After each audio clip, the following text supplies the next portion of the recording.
Mm, Great, beautiful, blessed morning, y'all. This morning, it's actually the afternoon. Great, beautiful, blessed afternoon. It is Monday, June 1st. Can you believe it?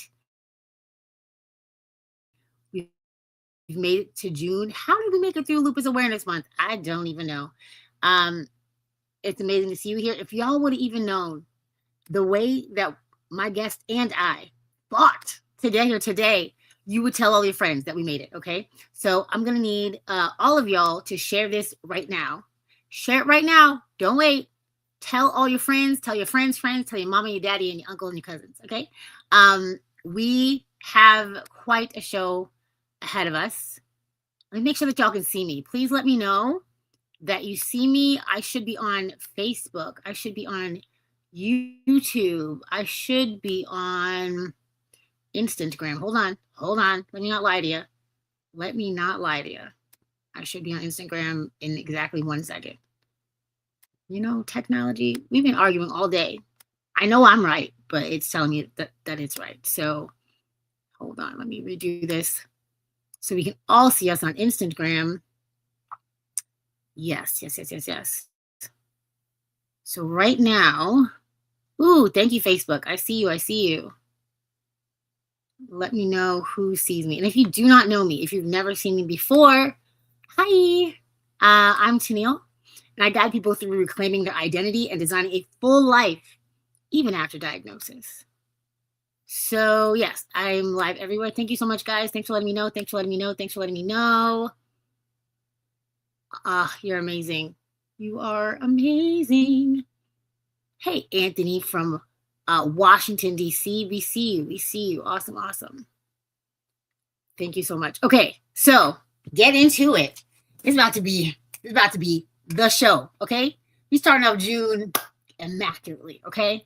Because we have a powerhouse in the building, okay? You know, like when you see people walking around, maybe an office you're in, or like a program you're in. For me, it's a network marketing company. We out here, and I see her, and I'm like, wow, she's really like everything. You know, like you're like, one day I'm gonna be just like her. I'm gonna do things just the way she does it.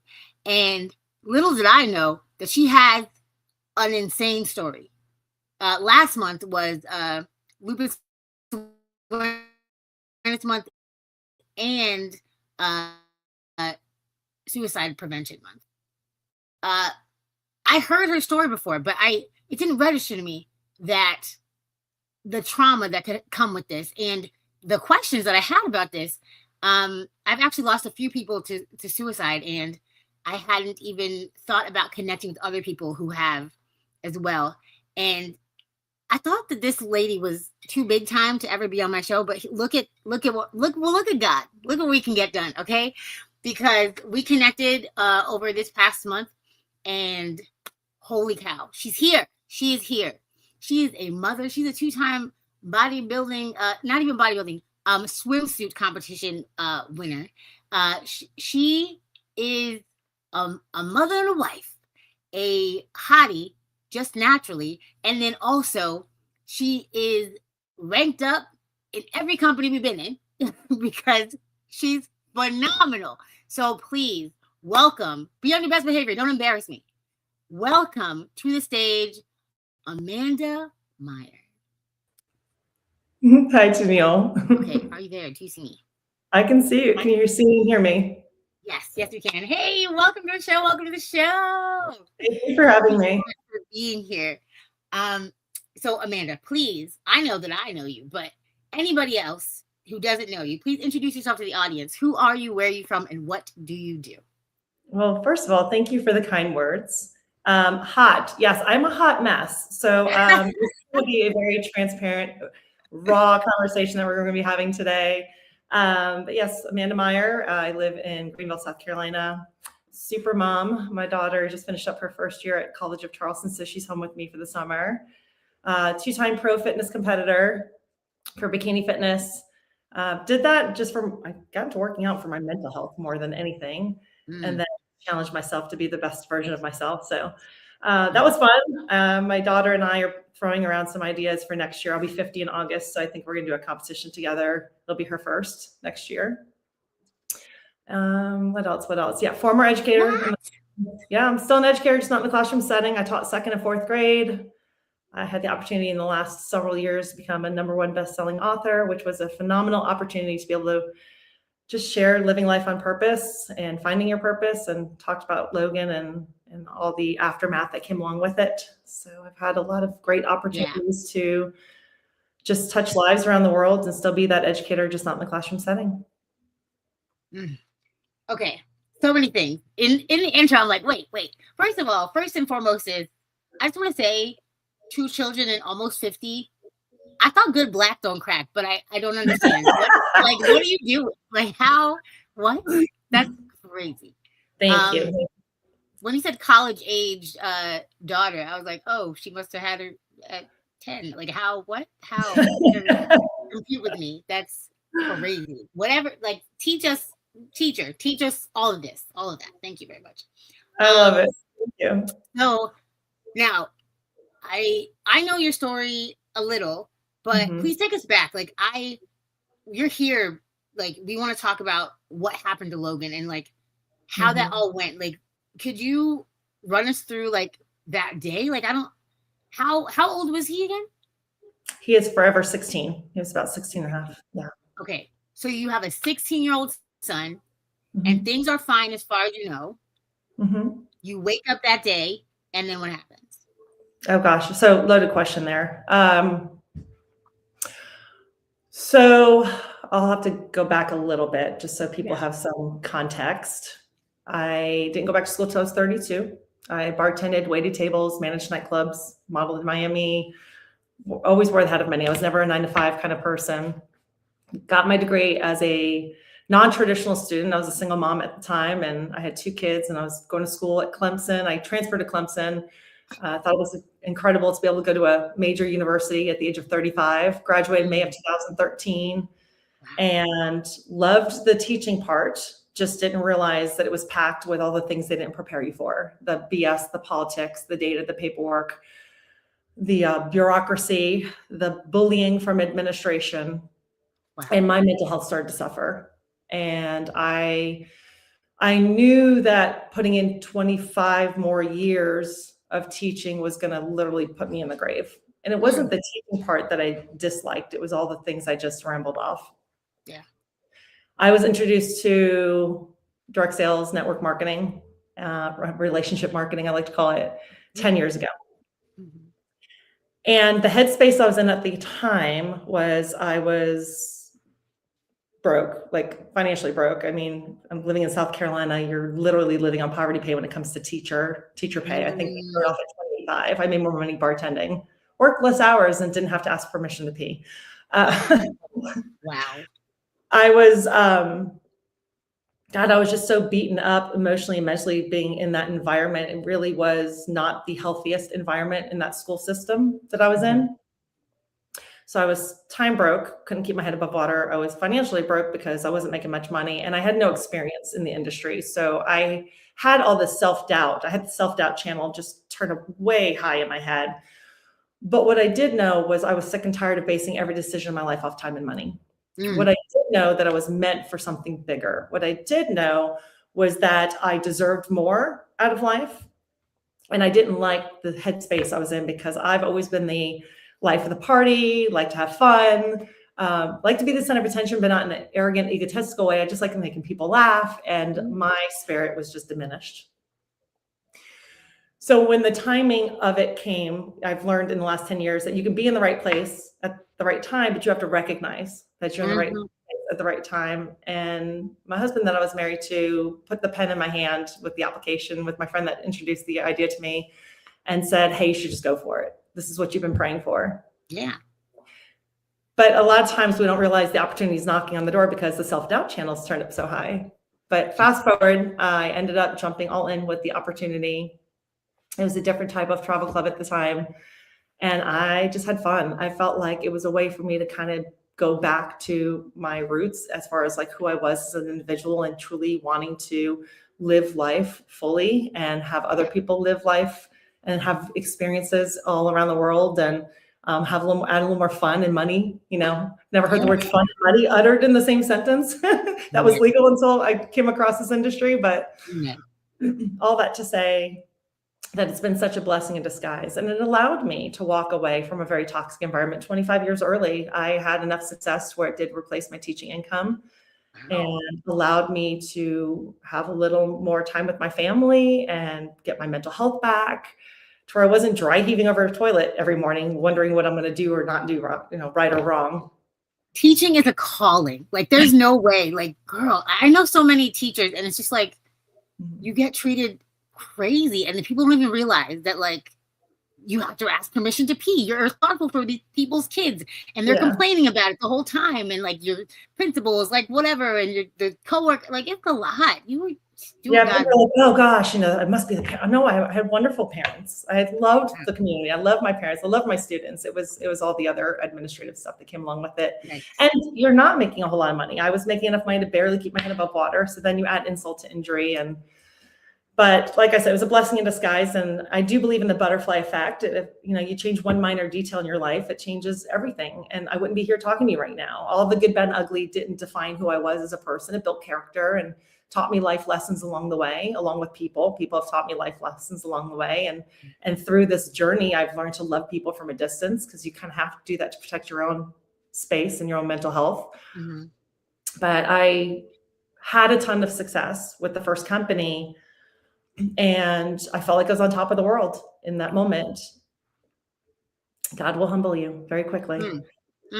And my daughter was 12 at the time. My son was 16, and my husband at the time and I had a trip planned to go over to Prague and enjoy Europe a little bit. And then one of my best friends lived in the Netherlands at the time. So we took a short flight over from Prague to the Netherlands. So we left our kids with a trusted family friend who I still love and adore, and I'm still friends with to this day. She's more like family. Mm-hmm. Her daughter was actually one of my second graders. So, hey, do you mind just staying at the house with the two kids? My two kids, your two kids, like one big happy family while we're gone. I'll pay you to take care of the house. They're self-sufficient. I just need someone to make sure that the house doesn't catch fire and no one tries to break in, and they know how to make their own lunch and get themselves off to school. So I say all that because I would have never left to go to the grocery store, let alone 4,000 miles away, if I thought something was wrong with living. Yeah, 100%. Yeah. That's the thing. You never know. Like, even, leaving your kids, human beings that you birthed yourself. Like, I grew these from seed. Like, I would never imagine that you would think anything is wrong at all in order to go anywhere. Like that, like when my mom thinks that I'm upset, I'm almost in a headlock. She's like, "Are you okay?" Like, so. Well, I love you said she asked if you're okay, because that's the three most powerful words you can ask somebody. Are you okay? Like, you say, how are you? You can answer that 5,000 different ways.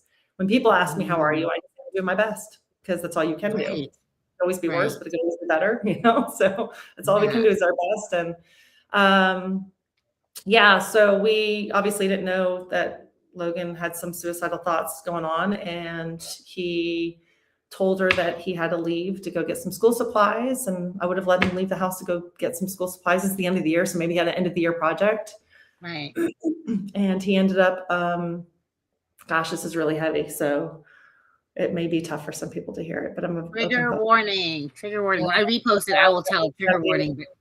Yeah. It's super heavy. Logan's story is super heavy, but I tell it because, one, it gives me healing, and two, because I want people to know that it's okay to not be okay. And it's, if you were to sit here and tell me you had diabetes or Crohn's disease or cancer or any other type of thyroid issue, I have a thyroid issue. Like you talked about, you've got lupus, my mom has lupus and rheumatoid arthritis and fibromyalgia, like all these things. We're not afraid to say, I've got chronic headaches, I got chronic fatigue, but why are we so embarrassed to say that, I struggle mentally, I have anxiety, I suffer with bouts of depression? Like, we're all, excuse my French, am I allowed to cuss on here?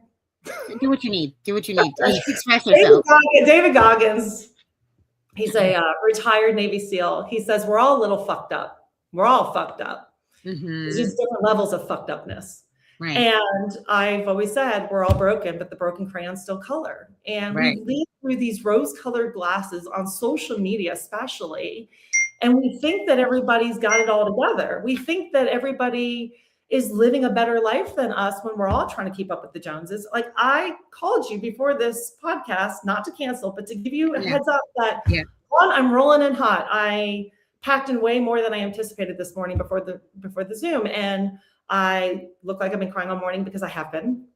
I have no makeup on.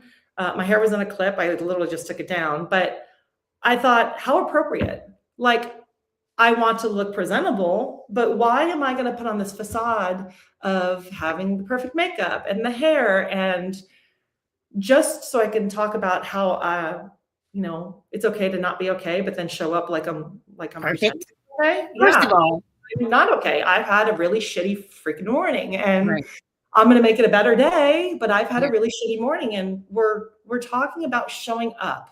And we're talking about being the best version of yourself. And sometimes the best version of yourself is showing up, breathing, existing through life, getting through that next moment, even if you have no makeup on and you look like a hot mess. So yeah. And to be fair, your hot mess is some other people's dream look. So I'm like, you called to warn me. And I was like, that's exactly why you're on my show. That's exactly why I called you, because I know so many people who would cancel, have canceled. And me, I'm on the internet every single day in my bonnet and a robe. I come as I am. I've been on camera in a hospital bed, and it's so important for people to know that you do not have to look perfect, do not have to act perfect in order to send the perfect message. People need to hear you exactly as you are, feeling a mess, and still being able to articulate, like, this cause means more to me than looking how I think I look perfect on any screen. It's amazing and so impressive to be like not feeling all the way yourself inside, but projecting this smile that you have and this presence that you have that just is so warm and nurturing. And you can tell that you like are passionate about the things you speak about. That's a huge thing that people are afraid to show. Like, even if they do care, they don't want to care too much. Or even like you said, people are depressed or whatever. Like, I'm diagnosed depressed, and like I never show up that way. Like, and if I do, I'm honest about it. Like, I couldn't pull it together today, guys, but here I am. So I'm really, really proud of you, and I think you should be really, really proud of yourself. And y'all, tell her in the comments how proud you are, because we're proud of her. Well, the smile is genuine. You've got such great energy, and I love surrounding myself around people that will lift you up. And what I love about the community that you and I are in the industry that we're in, is that these are people who will truly rally around you on your lowest of low days. But then on the flip side of that comment, they will celebrate you on your highest of high days and your biggest achievements, and celebrate you with no comparison or competition. There's no they genuinely just want to see you winning in life and thriving, not just surviving, but thriving. Right. So that's what I love about our community. But yeah, the whole Logan thing, we obviously didn't see it coming. There's too many I'm open about it, but there's too many details to really run through the entire evening and how it fell apart. But in a nutshell, one of Logan's friends called me, and first I was woke up in the middle of the night because we were 6 hours ahead. So about 2:10 in the morning, Europe time, I was woken up to my phone buzzing, and it was my son's speech and debate coach from high school. And I thought, okay, either he butt dialed me or he didn't realize that I was 6 hours ahead. And so I ignored it. And I think I literally dozed back off for a second, and the phone was ringing again. And it was one of my son's friends. And she had said, Logan is on the train tracks and he's trying to kill himself. That was literally his words. Logan's on the train tracks. He's trying to kill himself. And I just kind of sat up very quickly like a dummy doll. And I was like, what? And I said, has anybody called the police yet? And she said, no, we're out here looking for him. And very calmly, I just said, okay, I'm going to let you go. I'm going to call the police. So I punched my husband in the back abruptly, woke him up, not carefully. And the same words, just bluntly, like, Logan's on the train tracks and he's trying to kill himself. And he jumps up. He's like, what? Same reaction. Like, what?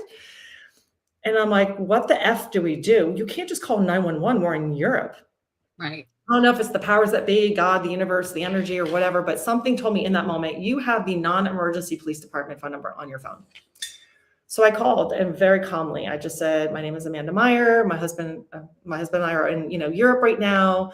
Our son, Logan Jones, is apparently on the train tracks trying to take his life, and I need someone out there quickly. So they ended up obviously taking the call very seriously. Lots of details unraveled from there. They shut the tracks down. And after many hours and a radius, half the police force and 2 German shepherds out looking for him, they had reason to believe that he left the premise, that someone picked him up. And when I finally got a hold of someone again, I said, he's still out there. He's got really good friends that I love and adore and that I trust. And I know someone would have called me by now. Yeah. If you turn those tracks on, you've pretty much sealed my son's death. Wow. And he said, we've already done it. And he waited for that next train to come by. So. Oh my God. Okay. This, like, I feel physical pain. Like, hearing that story. Standing cold. Like, it was a chilly May. It was May 14th, 2019. It was still kind of chilly in the evenings. He didn't like to be cold. He didn't like to exert energy. He doesn't like pain. He was hurting so badly emotionally and mentally that you obviously have to be out of your mind to do something that he did. Here's what I want to clear up for people, for anybody that might have any misconceptions of mental health or suicide. What I have learned is the people who die by suicide really don't want to die. They don't. Mm-hmm. They've either lost their purpose in life, or they feel like they have no purpose in life. And they truly believe that they are doing a disservice breathing the same air as you and I. Mm-hmm. You've never met Logan, but I know you know that's not true. And some people, I should say, think that suicide is a very selfish thing to do, because what they see is the aftermath. They see the ripple effect, and in a very negative way. It's selfless. It's such an impulsive, selfless act. And I'm not condoning it. I'm not saying that it's okay to go out in life like that. I'm just wanting people to understand the darkness that, and I can't speak for someone who's been suicidal, because there's days where I don't feel like living anymore, or didn't feel like living anymore, but I have not been in a suicidal mindset. So I can only imagine the darkness and the demons that they're battling on a daily basis. What I'm simply trying to say is that it's a battle that they have to deal with every day. Even on days that are good days, they're still battling the same demons every day. And so when you're asking someone if they're okay, there's really only 2 ways to answer that question. It's a yes or no answer. And if I were to say to you, hey, Tenille, you just seem off lately and you don't seem like yourself. Have you been thinking about hurting yourself? That's a very bold question to ask. The stigma attached to suicide is that people, again, I can't say people, some people think that I'm putting that idea in someone's head. The idea was already there. The goal is to talk about it and extract it out of your head, to get you talking so you don't feel that shame. A lot of people feel the shame, like something's wrong with them. And that's why they're embarrassed to talk about it. But if I were to just make it easier for you by saying, hey, Tenille, are you okay? And you don't seem okay. And I'm like, well, you just seem like you haven't been yourself lately. Have you been thinking about hurting yourself at all? Or just asking someone, have you thought about suicide? It's such a tough question to ask, but it's a real question to ask. And I promise you are not putting the idea in someone's head. They want to talk about it. So, at the end of the day, it was a boo-boo in my kid's head that I couldn't fix. When we're parents, for anybody that's a parent out there, we do our best to protect our children from the outside world. Hold my hand. We're in a parking lot. Look both ways when you're crossing a street. Wear a helmet when you're riding a bike, even though I grew up in the 80s and I would never wear a helmet. Don't text and drive. Don't talk to strangers. All the things we're teaching them, all these important things, because we're protecting them from that outside world so they don't get hurt physically, right? Mm-hmm. But not one time did I ever think as a parent to protect my child from themselves. Right. That's something you don't think about. You hear that. Yeah. That is a quote. So Do I want to even do this? Okay, so I would love to talk about that. So as a person who's been there, um, it's not necessarily an everyday battle, right? It's definitely not. And like the courage that it takes to actually go through with it it's literally like 1 second of courage, just like anybody else doing anything else, like something hard for you, right? It's And impulsive. it's impulsive. So you could even, once you start having plans to do it, that I feel like that would be the question. Like, is there a plan? Do you have like an idea over like what is it that you are thinking? Because sorry to cut you, but short here, but Logan didn't even have a plan. Yeah. They got his phone and went back to all his searches through web. Like they were able to go, you think you have it deleted, but the cops can go back and look at your web searches. And he didn't start searching anything until the day day before. Yeah, exactly. But see, that was his day of extreme courage. See, for y'all who don't know the personality colors test, I'm gonna put it up there so y'all can take it. But I'm a blue yellow, right? So like impulse, I also have ADHD. So I'm very impulsive, but then I think about how it's going to affect other people, right? So if ever I've had these thoughts, and even I've thought, it's a very quick, like, I could do this and it would be done. I could do that and it would be done. And like, it was before I had chronic illness and that kind of stuff. Like, I've thought it during this time as well, but like, even before that, it's been a quick, like, oh, I could just do this. And the things that have stopped me is remembering how it would affect the people around me. Yeah. Even I tell this story a lot that I was laying flat on my back in a hospital bed. I was there 3 months and everything hurt. And all I wanted was for the pain to leave. I didn't realize at the time that I was praying to die. Like I didn't realize until I heard my mother and a family friend of ours from Jamaica pacing the outside of my hospital room, screaming, praying, yelling at God. Like, how could you do this? This is their only child. And I, at that moment, really wanted to hug my mother, hug the family friend and be like, I'm okay. Like, I'll fight. Like, I'll stay. Like, I'm not going to leave. Like, I promise. And I realized I couldn't lift my own body to reach out to my family, and that they were going through so much more pain than the physical pain that I was going through, that I switched my prayer. I immediately was like, oh, if I do this, that's what's gonna do to them. Like I can't do that to them.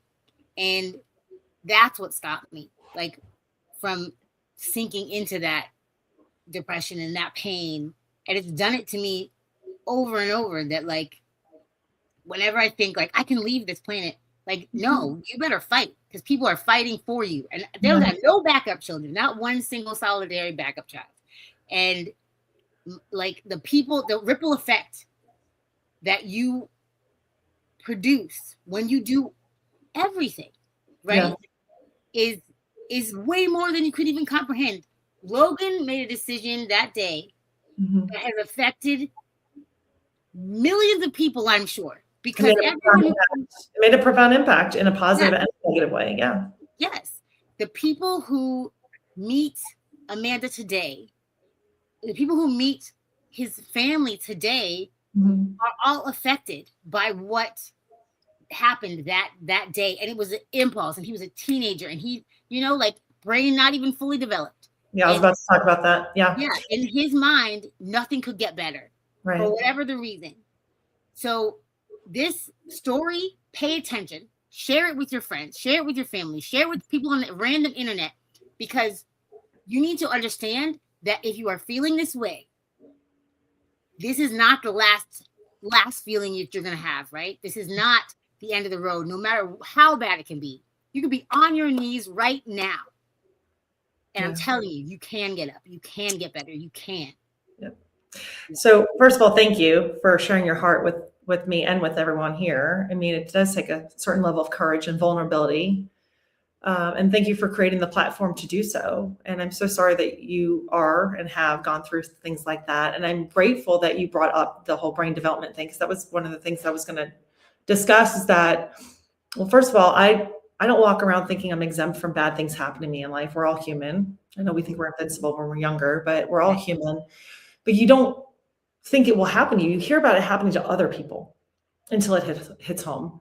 Right. So since Logan's passing, I've been so open about his story because I was reactive.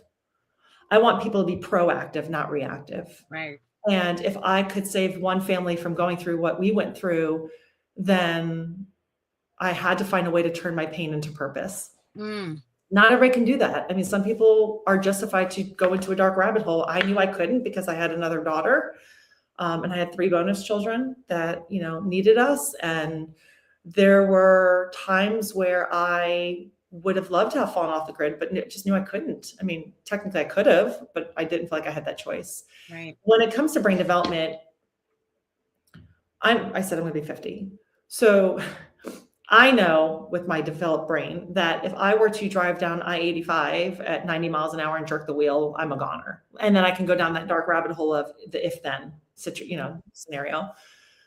As kids, their brains are not fully developed until they're, I think, 25. Like their frontal cortex is not developed until they're 25. And what that means is that they don't have the physical ability to think 10 steps ahead. Yeah. They just don't. They're not thinking of the ripple effect. Like all the things you said you were able to do. I'm assuming you're over 25. Yeah. I'm 40, girl. I'm 40. Hello.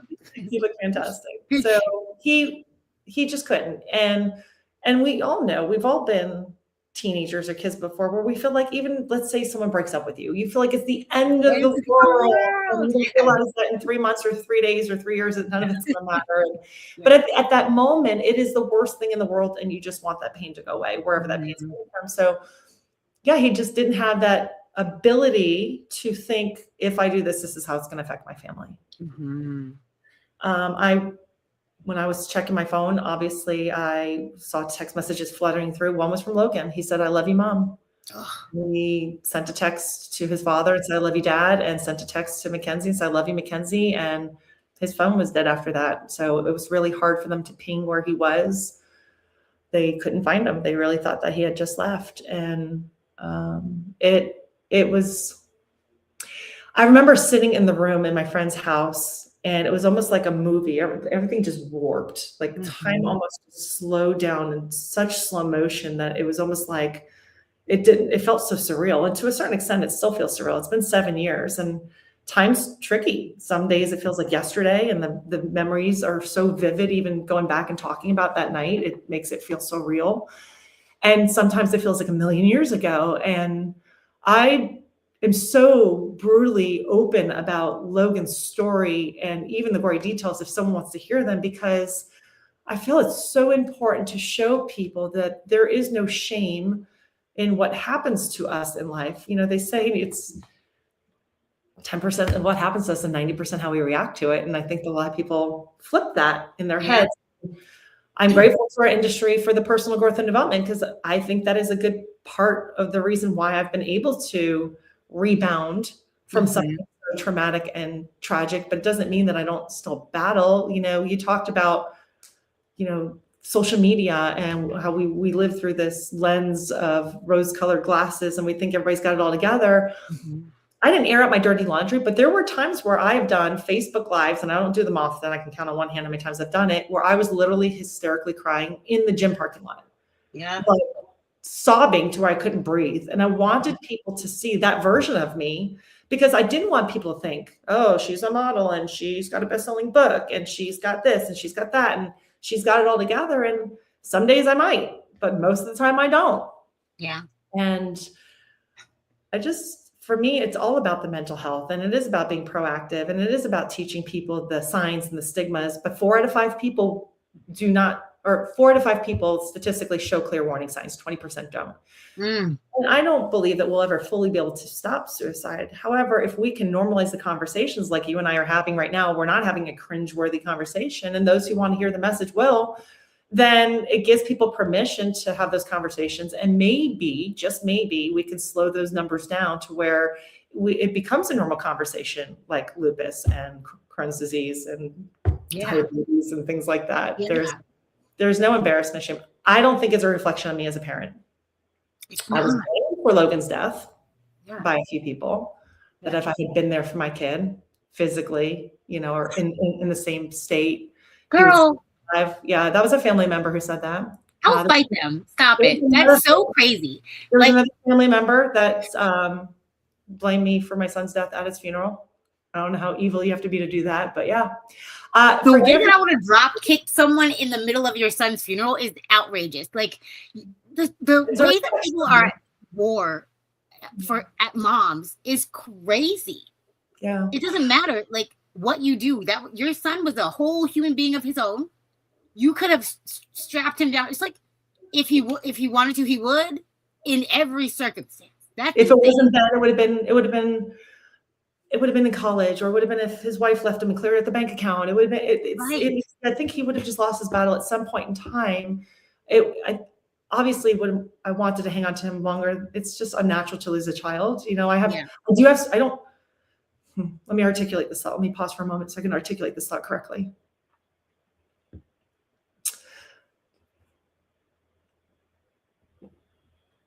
Being a parent doesn't come with an instruction manual. Mm-hmm. But I've been a kid before. So there's that understanding there. Oh God, my squirrels are so bad. I get so distracted. I had a thought. What were we just talking about? You're talking about that you couldn't have stopped him. It's not a reflection on your parenting. Yeah, thank you.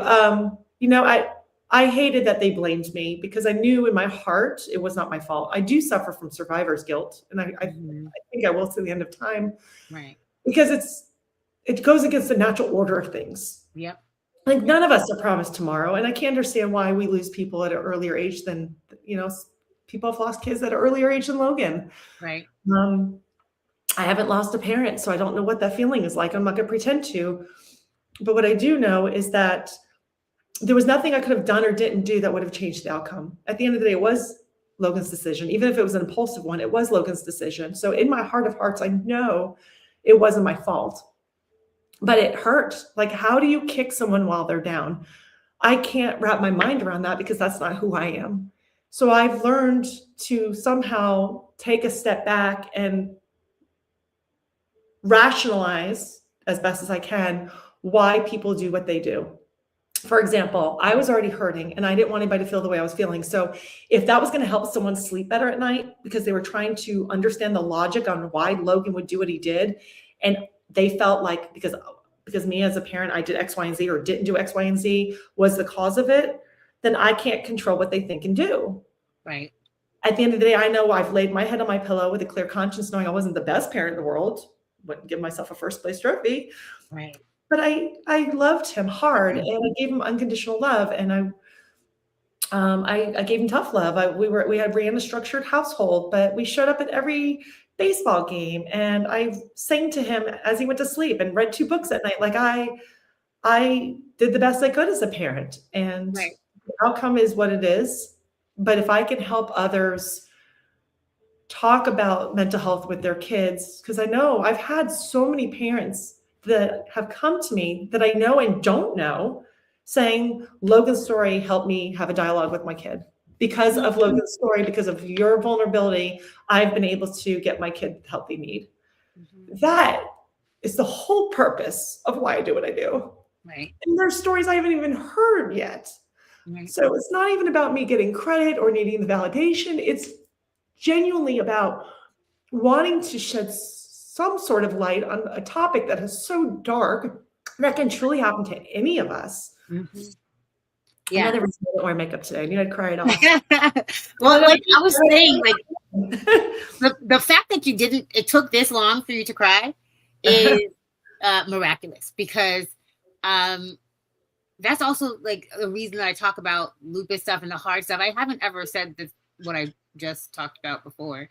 But I talk about all this stuff because it needs to be normalized that we speak about this. And the more you specifically, you as whoever you are, talk about your struggles, the easier it will get. And like, yeah, I lost my dad. I was 30 and he was 50.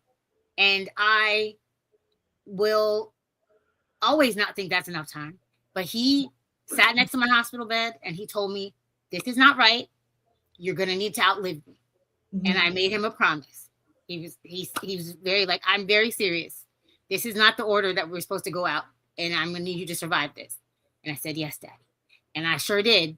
And that is an unnatural thing to go through, to lose your child at any age.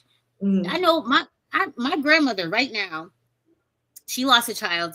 My uncle passed away when I was in my 20s, and she was devastated. She has 6 children, and to lose a child is something that no one should ever have to go through. It should be the order that you came in, you go out. Do you know what I mean? Like, that's just how it is. But to be someone who went through that, and to be able to articulate the way you do, and be able to have this conversation at all, much less on the internet, where all people are going to see it, is miraculous. This is insane, in the most beautiful way. And I know that you are helping somebody that you will maybe never meet right now in this moment. So thank you again.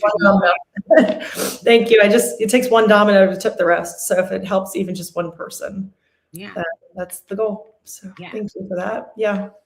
So now I'm still in my head, like, I would be so violent to somebody who said anything to you negatively when you get home and you are bearing your child. I've had to learn to forgive. That was the last thing that I had to learn to let go, was forgiving. I think that's where some of that loving people from a distance comes in. You know, just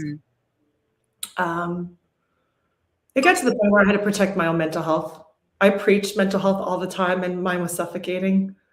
Mine was struggling. You know, there's been so many,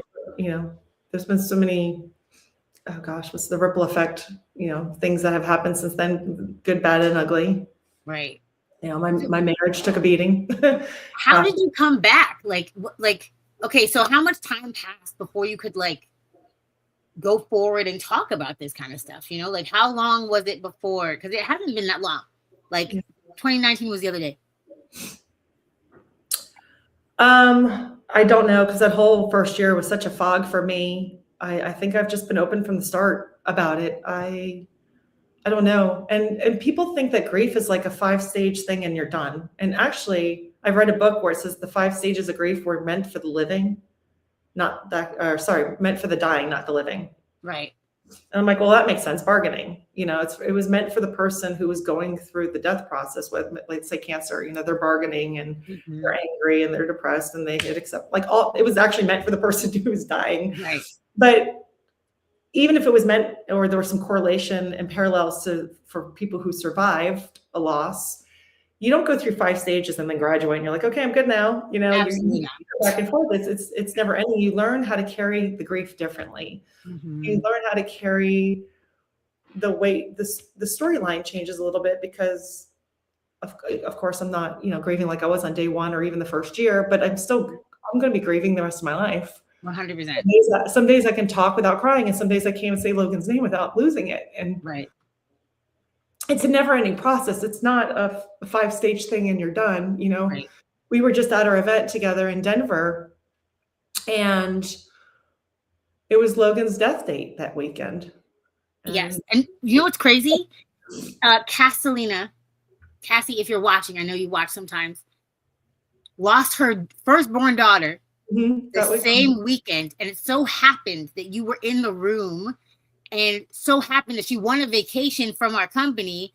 Like, it's just like nothing is happening on accident. Like, for you to be in the room when things like that are going on is like, what are the odds? What are the odds? And like, it wasn't the same circumstance, but like, to just be a parent having a heart for another parent who lost a child is just, she needed that to be this situation. I think life and death have a design, and we're just not meant to figure it out. Right. Like, we think we understand it, but we're not meant to figure it out. My sister asked me a very profound question shortly after Logan died. She said, if you knew you were only going to have 16 and a half years with Logan, would you do anything differently? And I said, no, I would do it all over again. Like, I've been divorced multiple times. Like, I literally would live my life exactly the way I did it, because I know I'm exactly where I'm supposed to be, even if it's not my final destination. Like, I wouldn't change one thing, because it's that butterfly effect. It changes everything in your past and your future. And everybody says everything happens for a reason until something traumatic or tragic happens. And then it's a harder pill to swallow. But I do believe everything happens for a reason. And I may not understand the reasoning behind it, but I just have to have a little faith that there's a design, and there's nothing, I can't control it. So I just have to make the best out of it. Exactly. Like there is no way. Listen, if anybody knew that they were going to lose somebody, if I knew I was going to lose my dad that day, I would have held on to that man so tight he wouldn't have been able to breathe anyways. I would have been the end of him, because I would be like, no, like, don't leave me. So it's a good reason that we don't know. It's a good, like, I can't even imagine. Like, everything happens the way that it happens because it's supposed to happen that way, even if we hate it. And like, we're just so having the mindset that we have because of the training that we've had. It's such a divine, beautiful protection, because there are people who go through these things and never come back from it. Yeah. And you have lived such a gorgeous life. Like, I've been, watching and tracking the stuff that you do from afar because I didn't know you. But like, you've lived such an incredible life in spite of such gut-wrenching tragedy. It is an honor to be able to watch or to talk to you about this, or to even like know your story. It's more than you could know. Like, honestly.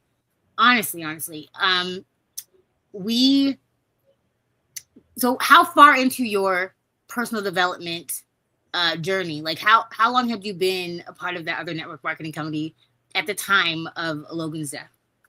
I started in April 16.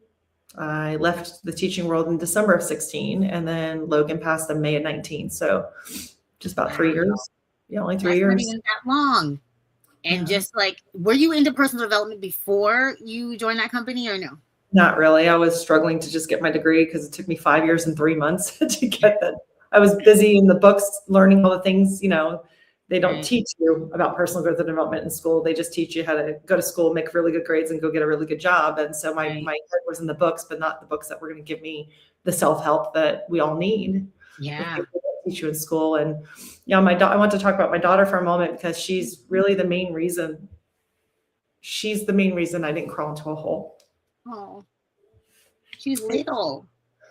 She was 12 at the time. She's got so much grit. That girl, man, if I've done one thing right in my life, it was her.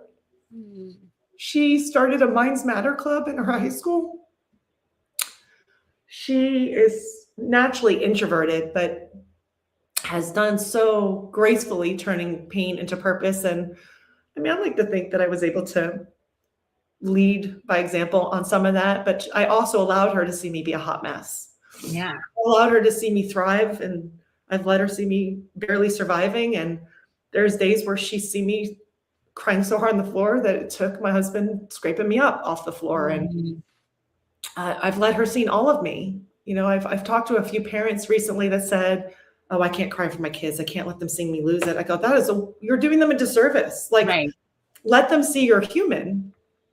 Right. Exactly. Fair enough to where you're not in bed all day, every day, but it's okay for them to see you falling apart. Like, these are the life lessons. I want my daughter to fail over and over and over and over again, because if I only teach her success, she's going to think she's a failure when she doesn't achieve it. And we all know you're not going to achieve success without failure over and over and over. Like, even the gym, you're supposed to train your muscles to failure. Until failure. Yeah. Like, it seems counterintuitive, but she's done such a miraculous job of just being the kid she is. She's heard me say it a million times. She's an anomaly of a child. She's an empath, but she's loving and compassionate. And she's turned that pain into purpose and a tragedy into triumph, and has done so many good deeds, and now that she's at the College of Charleston, I love that they have a huge mental health presence there. And she and I have done just a lot of things mental health capacity wise, and has helped us with our healing and our trauma. Some people don't feel that way. I don't want to speak for Logan's father, my ex-husband, who I love and adore. He's a great father and he's a good man, but he has a hard time talking about Logan, and I'm like 180 from that. I feel like I have to look at photos all the time. I have to look at videos all the time, for me personally, because it allows me to go back in time and focus on when he was here as opposed to him not being here. Right. About Logan, like right now we're talking about, all I can think about is how Logan's not here anymore. Right. When I go back through photos and videos, I almost feel like it gives me a chance to go back in time and just focus on when he was here. Right. Right. I feel that. Yeah. There's no right or wrong way to grieve. It's just, you got to do what works for you. And what worked for me is talking about Logan, sharing his story, and clip that hello. There's no right or wrong way to grieve. You have to do what works for you. Yeah. So don't go around judging anybody else's grief process. We out here tap dancing on all the stages, every single one of them, all of them, all at the same time. Pow, 5, 1, 2. Like it's so legit, and I'm so grateful you said that, because wow, people just have an idea, like you said, like, oh, the 5 steps. You're step number 3. Congratulate. Like, absolutely not. Every time you hear your loved one's name or you see a picture, it might take you to a different place. It's all up to your mental space at the time and the personal development that you have at the time. And I'm so grateful that we get to do this type of personal development in our company and with each other. We have book clubs and we have, meetings all of the time.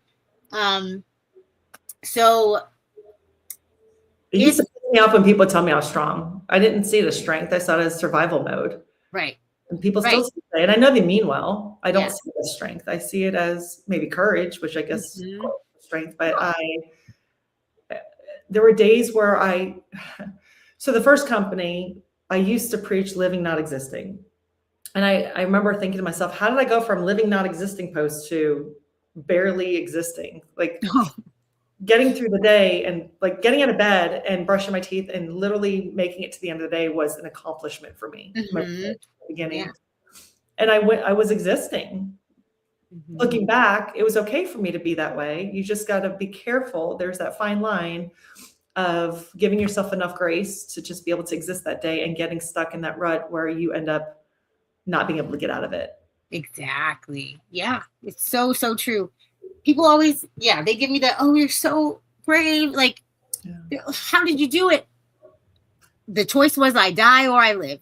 I'm gonna pick living. Like that's the choice I'm gonna make. Like, and it's so, like you said, it's so important to let your children see you all the way at the bottom, because then they see you building yourself up to the top, and you've built yourself up to the top over and over and over. And like, it's to be able to say that she's related to somebody who's done this and that and this and this. But I've also seen her down here doing that, and it's like, oh man, like, it's so important to see the range that you have, like, as a human being.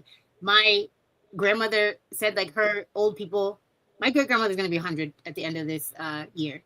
And back then they didn't do like hugging and kissing and like loving on their kids. Like, and my grandmother made it a point to be very affectionate to all of us the way that she wished she had been. And like, everyone's learning from, grandma always says, children learn what they see, not what you tell them to do. So do what you say you want them to do. And your daughter's doing that right now. Like, even though she's introverted, like, their kids are watching. Yeah, your kids are watching. My kids have seen me laugh. They see me cry. They see me thrive. They see me fail. They see me succeed. They saw me walk stage at Clemson University with honors when I never felt book smart. I never felt book smart my whole life. Yeah, I graduated with honors, and they saw me walk stage at a major university at 37 years old, and they saw me start a new career, and they saw me leave a career that wasn't serving me well. And it just, there's no shame in any of it. Brene Brown is one of my favorite speakers, and she talks about vulnerability and shame and all the things. And I love her for that, because she's normalizing the conversations worldwide on every topic. I hate what happened to me, but it doesn't define me. It doesn't speak to my integrity or my character and who I am as a person. All I can do is be the best version of myself. And if I keep doing the right thing long enough, the right people will come into my life, and the ones who aren't can find the door. Boom. Drop that mic. Okay. Yes. Like, this has been such an amazing podcast. Like, we haven't even, there's so many millions of other things to talk about, like layered. Even when I approached you, I'm like, do we want to talk about Logan, or do we want to talk about your mom? Like, what are we doing? Because there's so many things. Like, man, we could do a part 2, maybe part 3. I don't know. But I'm gonna say, to wrap this up, even though we talked about so many things in the span of this hour, if somebody walked in and they didn't hear any of this podcast, and you want to leave them with one nugget that they can take to the bank right now, like take it home, they heard nothing else, what would your one nugget be? Other than it's okay not to be okay, is that you do have purpose in life and that you are enough. Mm-hmm. And you need to surround yourself with the people who believe in you even when you don't. And, you're going to quit on you before others do. So just knowing that you are enough. I think a lot of times comparison is a thief of all joy. And I think a lot of times we, not just behind the social media reels, but I think that we just live in a life of comparison. We might be driving down the road and we see a car that's nicer than ours, or someone might be carrying a different handbag that you can afford, or maybe you weren't able to have children and someone else did, and you hate that. Like, we need to count our blessings, not our curses. And it's the hardest thing to do. Clip that. Count your blessings, not your curses. I love that. I've never heard that before.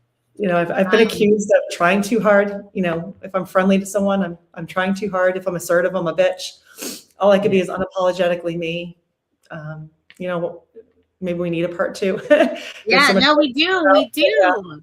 I haven't talked about my marriage struggling. Most marriages fail after a child passes, and my current husband right now, and I have been together almost 17 years. And he basically raised my daughter from the time she was 2, and he was in Logan's life for 10 years. And I'm so grateful. I would do it all over again because of the way he helped me raise them. He's such a wonderful man, and didn't see it coming. And I haven't made it Facebook official, and I wasn't even planning on saying anything on this podcast, but we recently separated. Losing a kid takes a toll on your marriage, and I love him deeply. For me personally, my mental health was suffering in so many different ways that I needed to love myself more. And I know a lot of people might find that selfish, but at the end of the day, when you lay your head on your pillow, your conscience is clear, and that what's best for you. Mm-hmm. And he's a wonderful father, and he's a wonderful dad, and we made some wonderful memories in the last 12 years we were married. But I decided to love myself more, and I decided to leave. And we're amicable, and we're friends, and we have a lot of deep love for each other. I was in tears all morning because I heard that there were some nasty character attacks and rumors that were rolling around on me. And I have to remember Mel Robbins' let them theory, because I cannot control what people say, do, and act. I know my conscience is clear, and I know that at the end of the day, I'm going to be the best version of myself, not just for me, but for my daughter. And I know I'm exactly where I need to be, and my story's not over yet. So I'm going to keep blessing it forward in all the different ways that I possibly can. And I'm sitting in gratitude. I guess all that to say, I'm sitting in gratitude for all the good, bad, and ugly that took place in my life. And no one plans on losing a child, and no one marries to end up divorced. But you've got to just focus on you and what's best for you, so you can be the best version of yourself. You can't pour from an empty cup. That is so true. Yeah, guys. I know you guys have been commenting. I'm so sorry. The conversation was good. I missed. I don't see any of the comments, so I'm happy to take a question or two if we have time for that. Okay, let's do it. I'm looking back. It's a lot of super proud of you, quoting things you said. Yes, we don't know what the folks went through to show up, but they did, and we do. And honestly, it's huge. Hey, Amanda, thank you for showing up despite your current circumstances. This is no reflection on the parents for the actions of their child in this instance. Yes, 100%. People experience grief in different ways. We will still ride at dawn. That's right. I might know who that came from. I have a couple of friends that said they would show up with a bag and a shovel and we would ride at dawn. No, I'm telling you. Listen, I was like, let me start stretching because I need to fight somebody for Amanda right now. Yeah, you have a lot